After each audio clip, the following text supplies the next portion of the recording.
बाहर आ जाओ।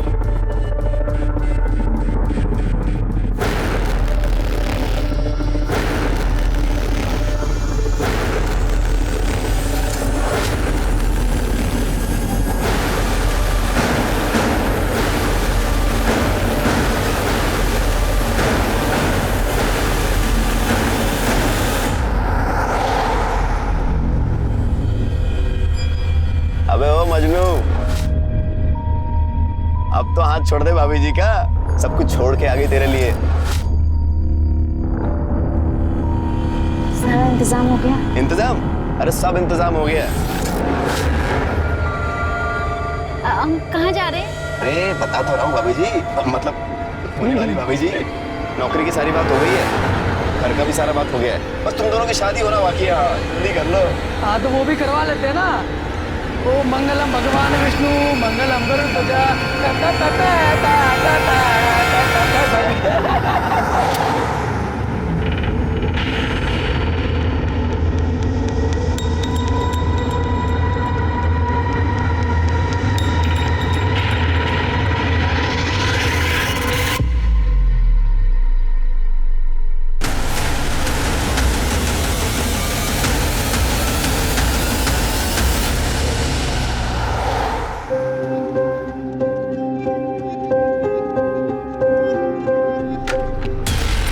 अच्छा देखो मैं तैयार हो गई हूँ कैसे? तैयार तो हम भी हैं। 3-3 दूल्हे, अब शादी छोड़ो, चलो सुहागरात मनाते हैं।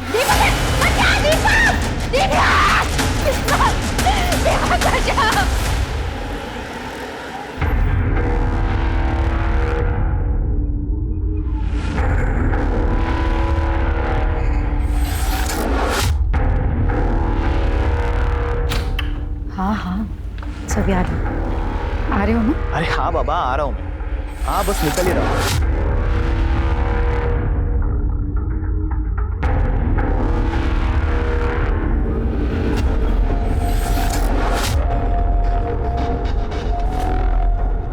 ओ हीरोइन, सारा दिन ये पंखा साफ करना है, बाकी का काम तेरा बाप करेगा क्या? नहीं बस कोई नहीं। पैसे ले और सामान की लिस्ट, चल मार्केट जाके सामान लेके आ, और हाँ टाइम से आना वापस घर। कहाँ जा रहे हो तुम? चुपचाप ना अपने काम से काम रखा करो, समझ में आ गया? इतनी बार मना किया टोका मत करो पीछे से, लेकिन आदत नहीं जाती।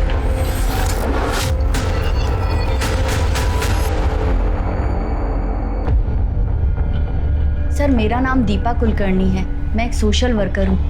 मुझे ये लड़की कल रात को अकेले रोड पर मिली। सर ये बहुत घबराई हुई थी, मदद मांग रही थी, और जब इसने मुझे अपने बारे में बताया तो मुझे लगा कि इसे पुलिस स्टेशन ही ले जाना चाहिए, और इसीलिए आज सुबह होते ही मैं इसे यहाँ ले आई हूँ। अच्छा किया आपने। नाम क्या बेटा तुम्हारा? सब हमारा नाम मोहिनी संथाल है। कहाँ की रहने वाली हो?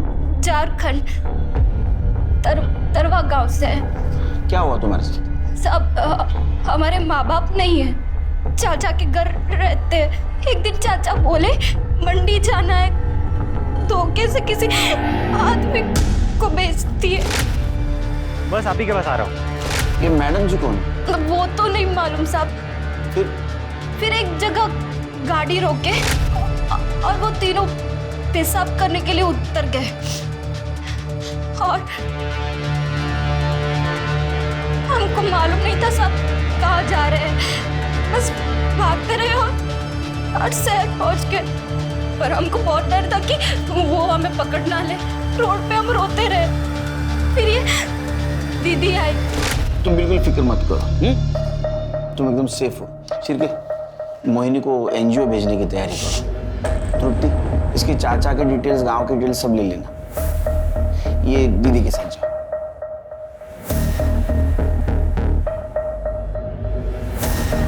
चिरके मुझे लगता है गर्ल ट्रैफिकिंग का मामला है, लेकिन मैडम जी कौन हो सकती है?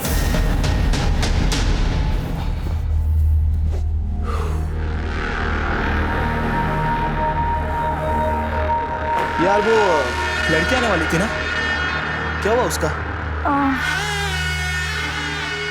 नहीं आई। कुछ प्रॉब्लम है तो किसी और को ढूंढना पड़ेगा। क्यों? क्या हुआ उसका? इतने परेशान क्यों हो रहे? टेंशन मत लो, मैंने तुम्हारे लिए उससे भी अच्छी लड़की ढूंढी। अरे यार तुम समझ नहीं रही हो, मेरे माँ बाप मेरे पीछे पड़े हुए शादी के लिए, बांध देंगे मुझे किसी के भी साथ, फिर रोती रहना अकेली बैठकर। तुम टेंशन क्यों ले रहे हो? मुझे तुमसे ज्यादा उस बात की फिक्र है, और वो लोग ढूंढे उससे पहले मैं ढूंढूंगी तुम्हारे लिए। जानते हो ना कितना प्यार करती हूँ, ऐसे खो दूंगी।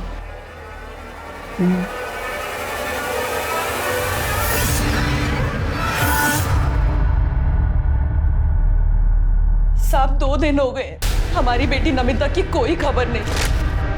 कहाँ है, किस हाल में है, हमें कुछ पता नहीं।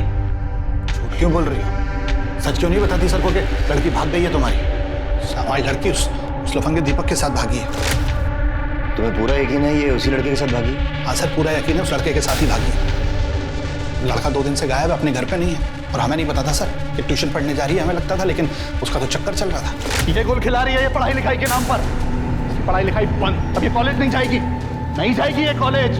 कोई भी लड़का ढूंढो इसके लिए और शादी करो। इस घर में ज्यादा नहीं देखनी है मुझे ये लड़की। अरे सुनिए तो सही। 17 साल में शादी, पता है ना गैर कानूनी है। हाँ सर, पता है कि गैर कानूनी है, वो गरीब आदमी करे तो करे क्या सर? सब लोग थू थू कर रहे थे।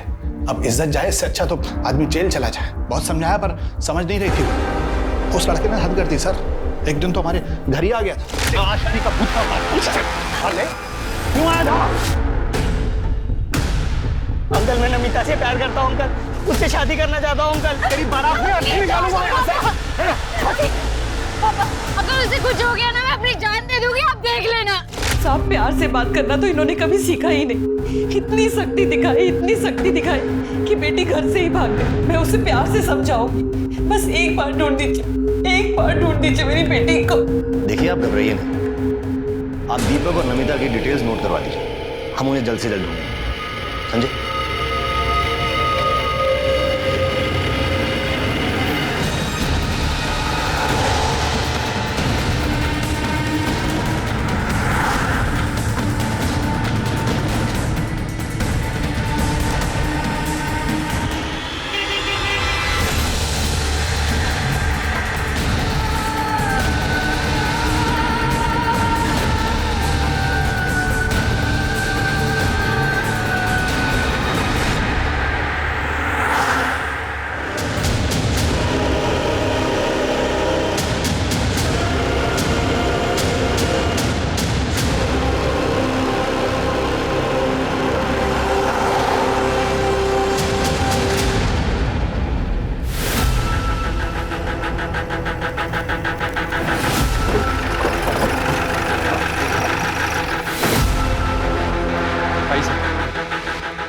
सर लड़की की बॉडी है, देखकर लगता है कि 16-17 साल की होगी। सर जिस तरह से बॉडी की हालत है देखकर लग रहा है कि मर्डर हुए 2-3 दिन हो चुके हैं। यहाँ का कचरा यहाँ पे फेंका जाता है। सर हो सकता है कि जिसने मर्डर किया उसने जानबूझ के बॉडी को यहाँ पे डंप किया। आज सुबह ये कचरा फेंकने आया था, उसी ने बॉडी को देखा और हमें फ़ोन किया। सर लड़की के प्राइवेट पार्ट पर ड्राई ब्लड मिला है, असॉल्ट या जैसा मामला हो सकता है, पर बॉडी पूरी तरह से सड़ चुकी है, इसलिए ऐसा कुछ कहा नहीं जा सकता। सर एक मिनट। सर ये देखिए, लड़की का चेहरा थोड़ा विजिबल है और कुछ दिन पहले शास्त्री नगर पुलिस स्टेशन में इसी डिस्क्रिप्शन की एक लड़की की मिसिंग कंप्लेंट आई थी। ये फोटो। कंप्लेंट किसने की थी? सर इसके हस्बैंड ने, श्याम कोंडे ने। उसको आइडेंटिफिकेशन के लिए बोला और कुछ आसपास चेक किया, एविडेंस कुछ नहीं मिला? आसपास कोई एविडेंस वगैरह नहीं मिला। इससे बात हो गई? हाँ सर, इससे मेरी बात हो गई है। ठीक है, बॉडी को पोस्टमार्टम के लिए भेज दो।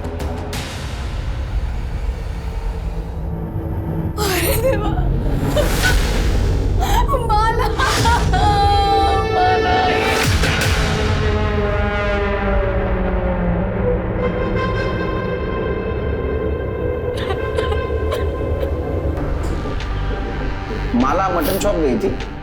नहीं सर, हमारे घर नॉनवेज नहीं बनता। वो सब्जी लेने गई थी और शाम तक नहीं लौटी, और ना ही फ़ोन साथ ले गई थी कि फ़ोन लगा करके देखी कि वो कहाँ पे है। फिर अगले दिन जब वो नहीं लौटी तो मैंने मिसिंग की कंप्लेंट लिखवाई थी। आप लोगों को किसी पे शक, किसी से कोई झगड़ा, दुश्मनी जो ऐसा कर सकता है? सर हम लोग मिडिल क्लास लोग हैं, हमारी किसी से क्या दुश्मनी होगी। ठीक है जाओ।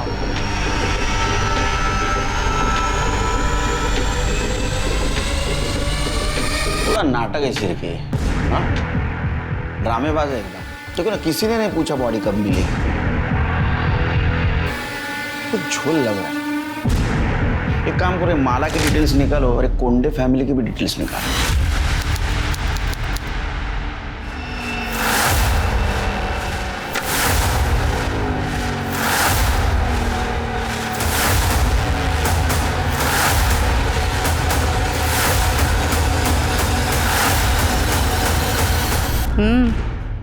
फोटो देखी? मैं आज ही आई बाबा को उसकी फोटो भेजता हूँ। देखना शादी के लिए फौरन हाँ कर देंगे। अरे लड़की सिर्फ 17 साल की है, नाबालिग है वो। पहले उसके एज प्रूफ के ना झूठे पेपर्स तैयार करने दे। शांति रख। ठीक है सर, कोंडे फैमिली के पड़ोसियों से बात की है। सर, हैरानी की बात यह कि पड़ोसियों तक को नहीं पता था कि माला उस घर में नौकर थी या फिर श्याम की बीवी। सर, ये कोंडे फैमिली माला के साथ बहुत बुरा व्यवहार करते थे, उसे नौकरानी की तरह ट्रीट करते थे। फिर अचानक से एक दिन उन्होंने कहा कि श्याम और माला की शादी हो गई। किसी को नहीं पता चला कि उनकी शादी कब हुई। मुझे तो पहले से झोल लग रहा था शिर की। ये कोंडे फैमिली की डिटेल्स निकाली? हाँ सर, ये श्याम को जुए की लत, काम वाम कुछ करता नहीं था। रमाकांत के पास भी कोई काम नहीं है, और ये वैशाली घर चलाने के लिए नर्स और हाउस होल्ड हेल्प का काम करती है। दूसरों के घर में नौकर प्रोवाइड करवाया करती थी। चिरके, मुझे वैशाली के काम में भी झोल लग रहा है। पता करो, ये नर्स और नौकर प्रोवाइड करने के नाम पे कुछ काले धंधे तो नहीं करती थी? सर हमने पता किया, माला का बर्थ सर्टिफिकेट निकली है। तुम एक काम करो, उड़े ऑफिस से माला के फिंगरप्रिंट और फोटो के बेसिस पे उसके आधार कार्ड के डिटेल्स निकलवा। हो सकता है असली डिटेल्स मिले। सर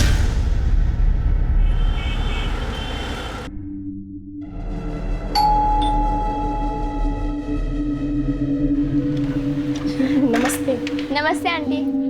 आंटी नमिता दीदी कहाँ है? बेटा वो घर पर नहीं है, अपने मामा के घर गई है। कुछ काम था क्या? हाँ आंटी, मैं क्लास में फर्स्ट रैंक लाई हूँ ना, तो मुझे उनको थैंक यू बोलना था। पर मम्मी वो तो घर पर ही नहीं है। कोई बात नहीं बेटा, तो आंटी को दे दे, आंटी नमिता दीदी को दे देगी। देखिएगा नमिता बहुत अच्छी टीचर बनेगी, उसकी तो जिंदगी सफल हो गई। चलिए हम निकलते हैं।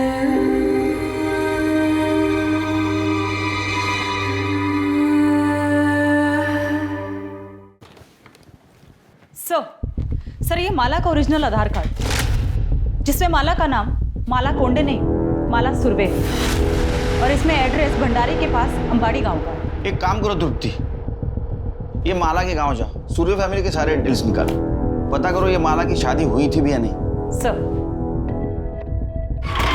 सर, माला की पीएम रिपोर्ट।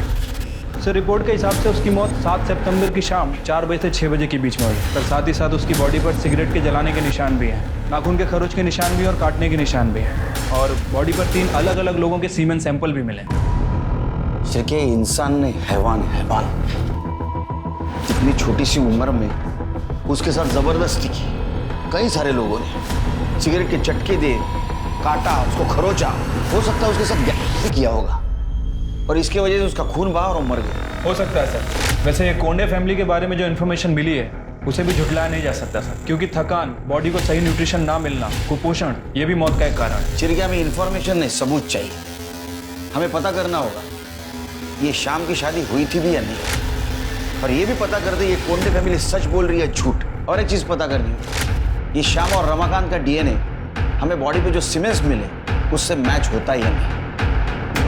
अरे देवा, देख बोला था ना मैंने, ये माला ना सिर्फ शक्ल से भोली दिखती है लेकिन है नहीं। साहब मुझे पक्का मालूम था, ये माला ना बाहर जाके 10 जगह मुंह मारती है। अरे ये उसका पति है। अरे जब भी छूने जाता ना उसको तो काटने दौड़ती थी वो। बहुत लेता था ना उसकी साइड, बोलती रहेगी मैं तुझे। अरे धोखा दे रही थी वो तुझे। सर, मैं उससे बहुत प्यार करता था। वो जब खो गई थी तब पूरे मार्केट में उसे ढूंढने गया था। पुलिस स्टेशन में रिपोर्ट लिखवाई थी मैंने। तुम्हारी शादी हो गई थी ना? तो रजिस्ट्रेशन भी हुआ होगा। मैरिज सर्टिफिकेट है? साहब शादी 2 महीने पहले हुई थी। अब सर्टिफिकेट ये रजिस्टर करवाते तब तक तो माला ही चली गई। अच्छा, शादी की फोटो दिखा दीजिए। हाँ, सब शादी तो इतनी धूमधाम से हो ही नहीं थी, बस घर वालों के सामने ही घर में हो गई थी। और उसके बाद फोटो भी खींचा था तो फोन से ही खींचा था, और इसके हाथ से फिर गलती से फोन पानी में गिर गया, चालू नहीं हो रहा था, फिर फोन फेंक दिया। बहुत प्रॉब्लम है आपकी लाइफ में। तो आपके पास कुछ प्रूफ नहीं था, इसलिए तुम लोगों ने उसका बर्थ सर्टिफिकेट डुप्लीकेट बनवाया। हालांकि उसके आधार कार्ड के ऊपर उसके घर का एड्रेस भंडारा का था। क्या आधार कार्ड? उसके पास आधार कार्ड भी था, लेकिन हम लोगों को तो खाली बर्थ सर्टिफिकेट मालूम है, और वो तो अनाथ है ये पता था। पर वो अनाथ भी हो गई? कहाँ मिली आपको? वो ऑफिस आई थी मेरे।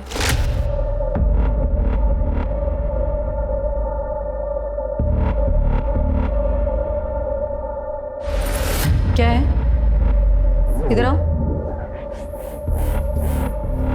दीदी, मेरा नाम है माला। मैं अनाथ हूँ। मेरा कोई नहीं है। कोई काम मिल जाता तो। पढ़ी लिखी हो? ज़्यादा पढ़ी लिखी तो नहीं हूँ, पर झाड़ू पोछा कर सकती हूँ। ठीक है, आईडी में कुछ आधार कार्ड वगैरह कुछ है? फिर मैं देखती हूँ। दीदी, आधार कार्ड तो नहीं है, पर हाँ जन्म प्रमाण पत्र है। ठीक है, मैं देख लेती हूँ, कुछ होता है तो मैं बताऊँ।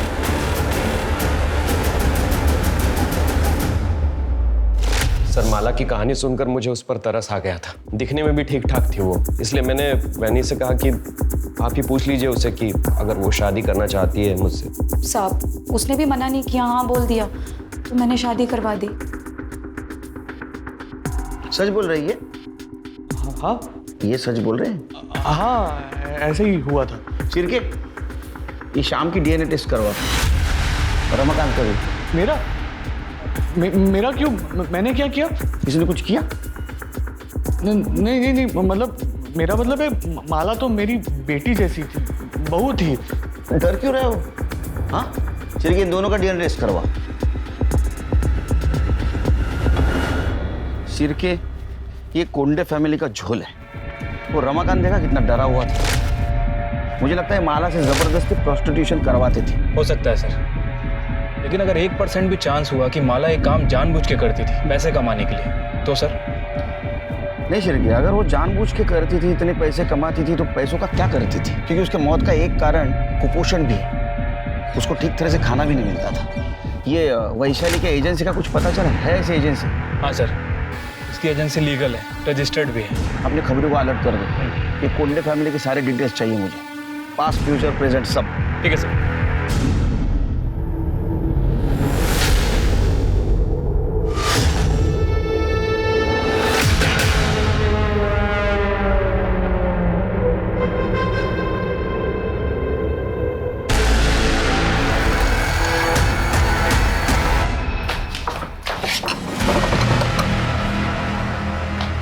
मना किया था ना, बोला था ना दूर रहने के लिए। अरे पर क्यों?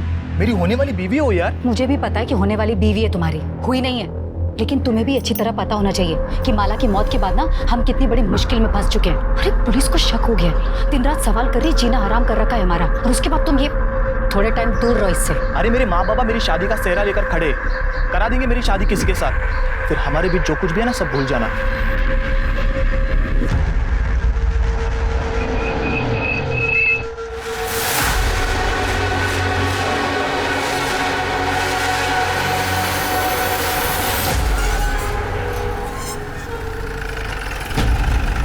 अच्छा सुनो, मैं राम बाबू के यहाँ पे आता हूँ, हैं? ठीक है? आप माला सुरवे के माता पिता सविता सुरवे और हीरानंद सुरवे हैं? नहीं, हम लोग राउत हैं। सुरवे तो वो थे जिनसे 4 महीने पहले हमने घर खरीदा था। तो वो लोग अब कहाँ हैं? पता नहीं। मैडम, सुरवे लोग तो ये गांव छोड़ के कब के चले गए? आप कौन? मैडम, मैं सुशीला, उनकी पड़ोसन। वो लोग बहुत कमीने थे, अपने बेटे मकरंद की शादी में खर्चा करने के लिए बेचारी माला को बेच दिया, और जब बिरादर में थूथू होने लगी तो ये घर बेचा और भाग गए। इसे पहचानती हो? हाँ, यही तो है माला। इसे कैसे नहीं पहचानूंगी? बचपन से देखा है मैंने इसको। तो सुरभि फैमिली कहाँ पे है? उनके बारे में कुछ जानती हो? माँ बाप का तो पता नहीं, पर सुना है मकरंद विठल नगर में अपने ससुराल में घर जवाई बन के बैठा है। सर, घर बेचकर जाने के बाद माला के माता पिता को किसी ने गांव में नहीं देखा। मकरंद का भी यही कहना है कि वो अपने आखिरी दिनों में हरिद्वार चलेगा। हरिद्वार पुण्य कमाने ने पाप धोने गए होंगे। सर, मकरंद का कहना है कि उसके शादी के बाद से ही वो चले गए और उसके बाद उसके साथ भी उसकी कोई बातचीत नहीं। सर, माला की बॉडी पे जो 3 लोगों के सीमेन मिले थे, उसकी डीएनए रिपोर्ट आ गई सर। उनमें से एक का डीएनए श्याम के डीएनए से मैच करता है। और दूसरे 2 रमाकांत की डीएनए रिपोर्ट? सर, रमाकांत का डीएनए सीमेन से मैच नहीं कर रहा। मतलब कोंडे फैमिली माला के बारे में जो बोल रही थी वो सच हो सकता है, या ये भी हो सकता है कि उसके साथ किसी ने जबरदस्ती की। सर, दिल्ली से एक लड़की की पूछताछ आई। कुछ दिन पहले वो अपने बॉयफ्रेंड के साथ घर से भाग गई थी। वो लड़की नागपुर में दिखाई। उसका नाम है नमिता सिंह। ये फोटो और उसकी उम्र 17 साल। शिरके, इसका लुकआउट नोटिस जारी करो। हो सकता है इसके बारे में किसी के पास इन्फॉर्मेशन हो। ठीक है सर।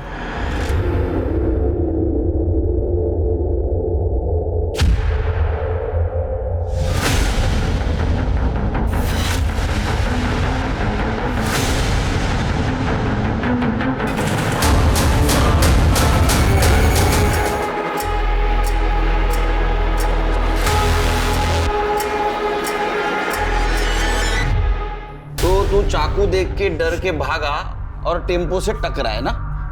हाँ साहब। उसका चेहरा देखा? किसके हाथ में चाकू था?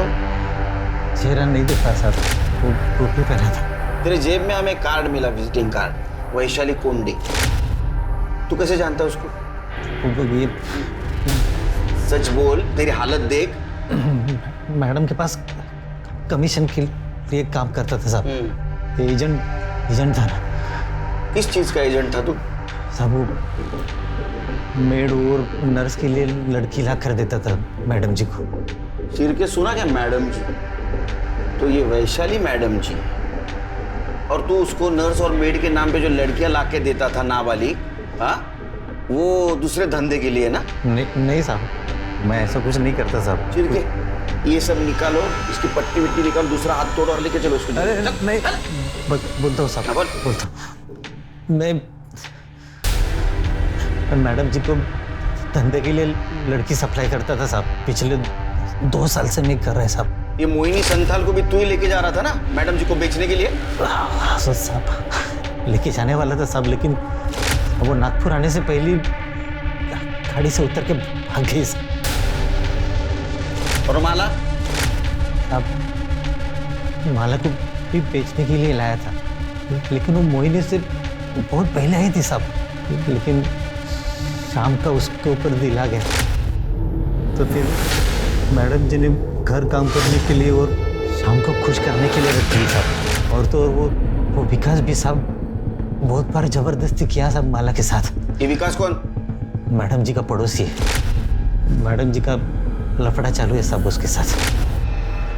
कि शाम को कोई और काम धंधा नहीं है क्या? शाम नहीं है मैडम जी, आज विकास है, विकास। अगर आप क्या कर रहे थे अंदर? क्या कर रहा था मतलब? तुम्हें मालूम नहीं मैं क्या कर रहा था? बोला है ना मैंने कि इससे अच्छी लड़की मैं इंतजाम करूंगी तुम्हारे लिए। मालो किसने मारा? सब किसी ने नहीं मारा। वो तो उम्र में भी कम थी और कमजोर भी थी साहब। और सब वो उसमें ही मर गई साहब। फिर साहब मैडम जी ने मेरे को बोला कि उसको ठिकाने लगाना है। मैं उसको मटन चौक के तो फेंक दिया साहब। साहब, माला के बाद नमिता आ गई साहब। उसको उसके बॉयफ्रेंड ने प्यार के झांसे में घर से भगा के लेके आया था सब बेचने के लिए। यही थी?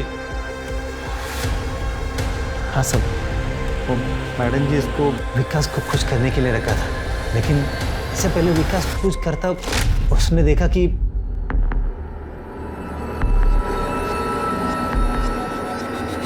तू अंदर क्या कर रहा था? तेरी हिम्मत कैसे हुई मेरे होने वाली बीवी को हाथ लगाने की? होने वाली बीवी है ना, हुई तो नहीं है ना। चल। साले, हर बार तेरी मन मर्जी नहीं चलेगी, समझा? दोबारा अगर तूने उसे हाथ लगाया ना तो लगाऊंगा। क्या करेगा बे तू? ये घर मेरा और इस घर की हर चीज मेरी है, समझा?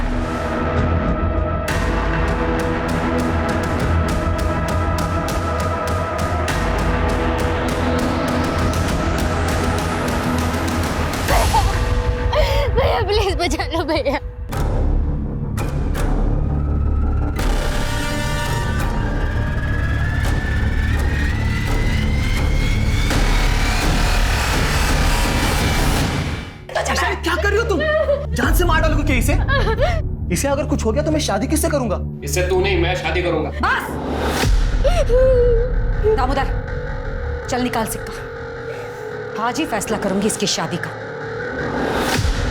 अगर हेड आया तो श्याम की और अगर टेल आया तो विकास की। ये ऐसे कैसे बोल रही हो तुम? मुंह खोला ना दोबारा तो उठा के सीधा श्याम को दे दूंगी। दामोदर,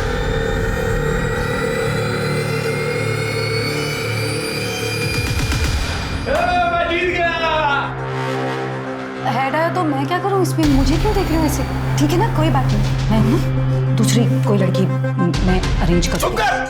ये मेरी है, ये मेरी ही रहेगी। इस साले की मैं कभी नहीं होने दूंगा। चल। तुम लड़कियों को समझते क्या हो? हाँ? चिल्की जल्दी चलो, इससे पहले कि विकास नमिता को नुकसान पहुंचाए हम वहां पहुंचेंगे। सर,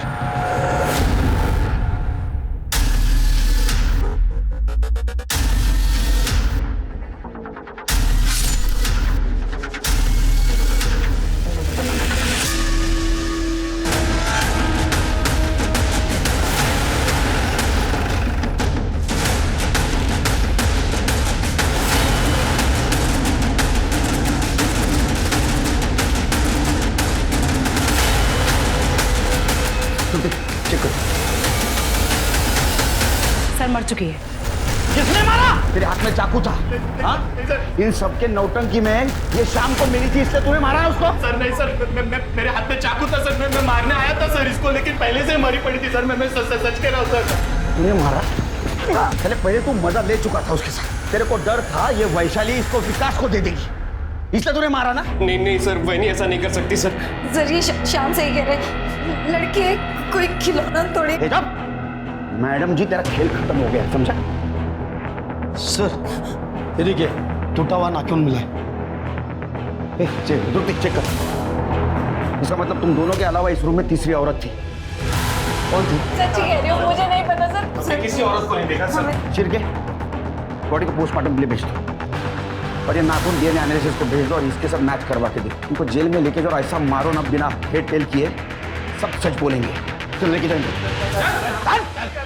मैंने मर्डर नहीं किया, सच कह रही हूँ मैं। लोगों के घर नर्स और मेड भेज कर उतने पैसे नहीं कमाती थी जिससे घर चले, और ऊपर से क्लाइंट और लड़कियों का पुलिस वेरिफिकेशन का झंझट अलग, और इसमें लड़कियों को बेचती थी तो लाखों रुपए मिलते थे। सर मेरी मजबूरी थी ये करना, क्योंकि मुझे मालूम था कि मेरा पति रमाकांत एक नंबर का निकम्मा है और घर मुझको ही चलाना। नौकरी चले जाने के बाद जो बची कुछ हिम्मत थी वो भी चली गई। विकास और उसके बारे में मुझे पहले से ही पता था, लेकिन मैं कुछ बोल नहीं सकता था। क्या बोलता सर मैं? और औरत अगर सामने से आएगी तो कौन छोड़ता है? पर सर वो मुझसे उम्र में बड़ी थी, इसलिए घर वालों और सोसाइटी को दिखाने के लिए अपनी उम्र की लड़की से शादी करना मेरी मजबूरी थी। इसलिए वैशाली नमिता को मेरे लिए ढूंढ लाई थी। लेकिन जब मैंने पहली बार नमिता को देखा तो मेरा उस पर दिल आ गया सर, लेकिन उस साले शाम ने सब गड़बड़ कर दी। सर, विकास को पता था कि माला मेरी है, फिर वो उससे मजे ले रहा था, और जब मैंने नमिता को हाथ लगाया तो मारने मरने पर उतर आया। वो कह रहा था कि वो मेरी होने वाली बीवी है, शादी करूंगा मैं उससे, जैसे कि उसको पता ही नहीं था कि शादी का सिर्फ नाम है। वो शरीफ बनने की कोशिश करता रहते, हमको सब पता है। उन जानवरों में से तू भी एक था ना? नहीं सर, सच में मैंने कुछ नहीं किया। मैं कसम खाकर कह रहा हूँ, मैंने कुछ नहीं किया। वैशाली तो जिन लड़कियों को लेकर आती थी उन लड़कियों पर मुझे तरस आता था। शुरू में थोड़ा बुरा लगता था, लेकिन इतना पैसा कमाने लग गई कि हर लड़की देखकर मुझे वो खरीदने और बेचने का सामान ही नजर आती थी। नमिता को किसने बेचा? उसके बॉयफ्रेंड दीपक ने? मुझे नहीं मालूम किसने बेचा, लेकिन सर, माला की बॉडी पर बाकी जिन 2 आदमियों के सीमेन मिले थे, उनका डीएनए विकास और दामोदर से मैच करता है। वो तो होना ही था शिरकी, क्योंकि दोनों ने कन्फेस भी कर लिया था ना, माला के साथ उन्होंने किया है।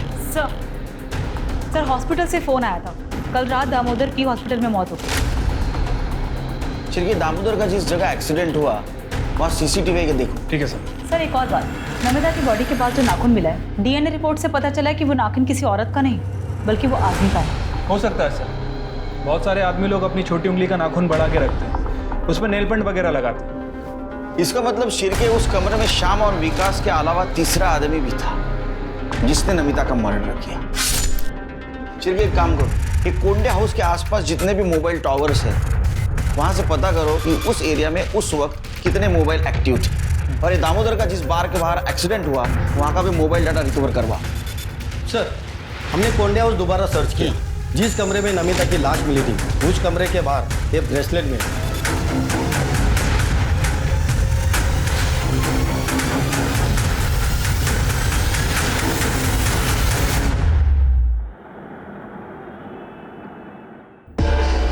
सर मैं सच बोल रहा हूँ, मेरा ब्रेसलेट खो गया था। तू रहता कहाँ है? मैं दिल्ली ही रहता हूँ सर। दिल्ली में रहता है। तेरा ब्रेसलेट नागपुर में मिलता है, तो चोर ने यहाँ चोरी किया और नागपुर में फेंक दिया, वो भी उसी जगह जहाँ नमिता का मर्डर हुआ, रूम के बाहर।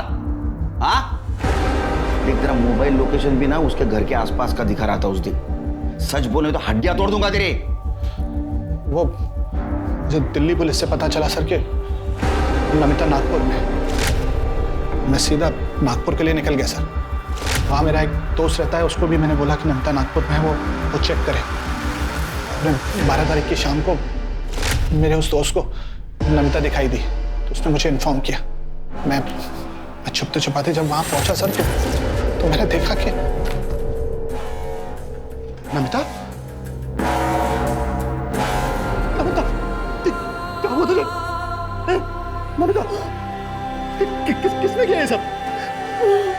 पुलिस की गाड़ी आई तो मुझे वहां से भागना पड़ा सर। मैं डर गया था। मुझे लगा अगर पुलिस मुझे नमिता के पास देखेगी तो मुझ पर ही शक करेगी। शक नहीं, हमें यकीन है। सिर्फ साबित करना बाकी है। जहाँ मर्डर हुआ वहाँ एक नाखून मिला। तू भाग रहा था ना, उसी वक्त तेरा नाखून टूट के वहां गिरा था। चिर के इसको नागपुर ले चलो। मर्डर स्पॉट पे जो नाखून मिला था ना, उसे इसका डीएनए मैच करवा। अगर वो मैच हो गया ना बेटा, तो तेरी तो विकेट गई। हाँ? सर जिस बार के बाहर दामोदर पर हमला हुआ, हमने वहाँ का डम डाटा चेक किया। 3 नंबर मिले, एक दामोदर का, दूसरा गाड़ी वाले का और तीसरा दिल्ली का है। और यही नंबर मर्डर के वक्त नमिता के घर के पास भी एक्टिव था। किसका नंबर? सर शेर के दिल्ली पुलिस को इन्फॉर्म करो, इसको अरेस्ट करें।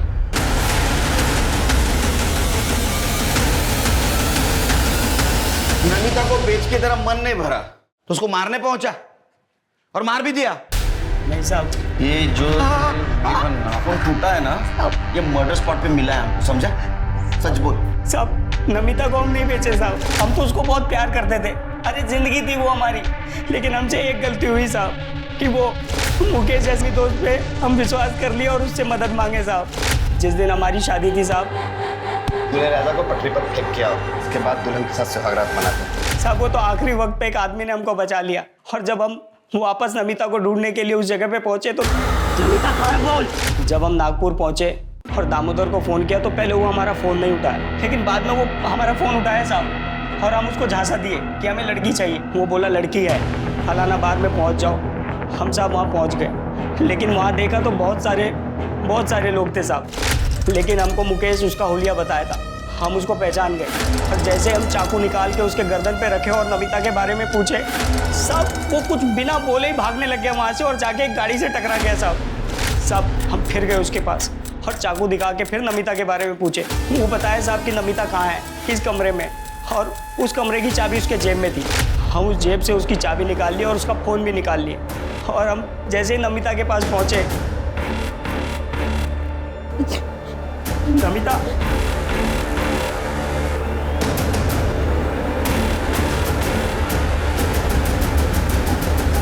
तुम क्या लेने आए हो अब यहाँ?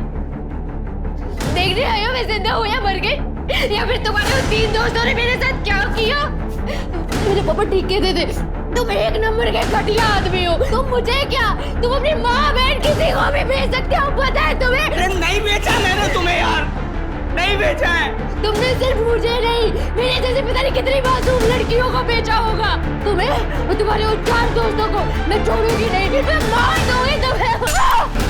नमिता, और कब पता नहीं गुस्से में हम उसको चाकू मार दिए साहब। हम तो नमिता को ढूंढ के उसको बचाने के लिए गए थे, लेकिन साहब इन्हीं हाथों से हमने उसको मार डाला साहब, इन्हीं हाथों से मार डाला। चल अब नागपुर जेल में संतरा खिलाता हूँ तेरे को। साहब